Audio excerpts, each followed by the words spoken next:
All right, so now I'm going to talk about the pathways of careers. So, talked about already like what you should be considering if you're going to law school. Talked about also what you should be doing your first year of law school, and which is looking for opportunities.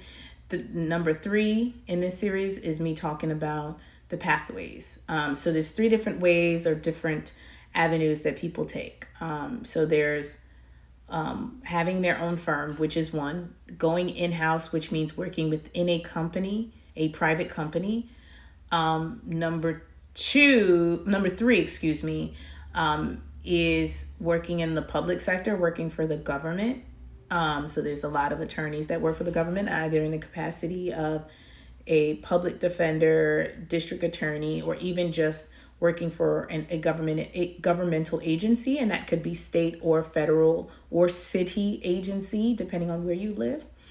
And it just really depends on, if you had internships, you had openings, introductions into those areas. I do know that the government employees were getting loan deferments or having their loans wiped away. After 10 years of service. I'm not really sure under the Trump administration if that's still the case. I know some local municipalities, they also offer that kind of incentive. So you may just want to check that out and look at it and see if that's something you want to do. They generally used to have the most job security, but as you know, with all the layoffs in the federal government, it's been really tough for them as well.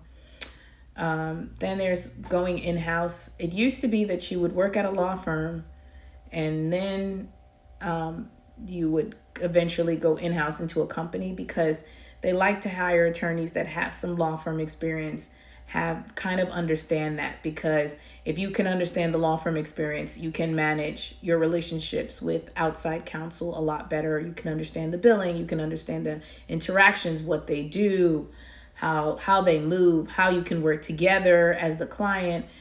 So it gives a little bit of a balance. But I do see a lot of people going straight from law school in-house because they've either had an internship at the company or they know someone. I'm not knocking it. I'm just saying I've noticed a big learning curve between someone who went straight in-house right after law school versus someone who worked at a firm.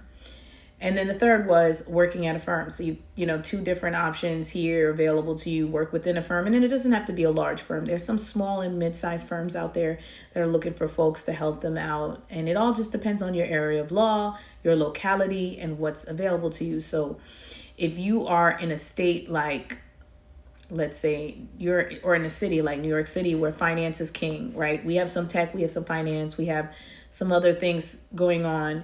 You really could go you really could work at a law firm that specializes in those type of things, or you could open up your own firm depending on what you want to do.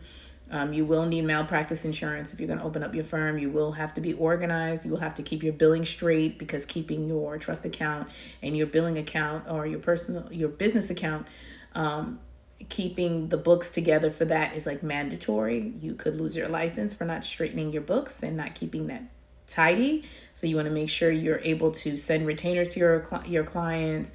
You maintain and communicate with your clients. You also have to make sure you maintain the billing and it's correct and you're maintaining the accounts properly. I've seen attorneys disbarred in other states for misplacing or misappropriating $500. So if there's a penny short in your account, and you're audited, or someone, let's say, puts in a tip that you may be mismanaging, you will be in for it. You could face up to disbarment, but you may get reprimanded if it's the first time and it's a lower amount, or it's a very trivial situation, but you always want to maintain that. So it does take a lot of work and a lot of effort.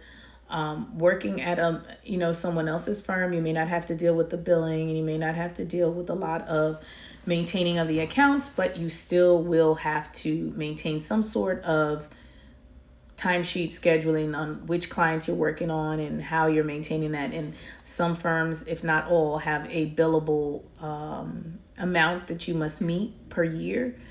The larger firms, it tends to be an outrageous amount where they expect you to work 60 to 70 hours a week. You get paid handsomely, but you have no social life while working there. So keep that in mind. I always say you don't need to be successful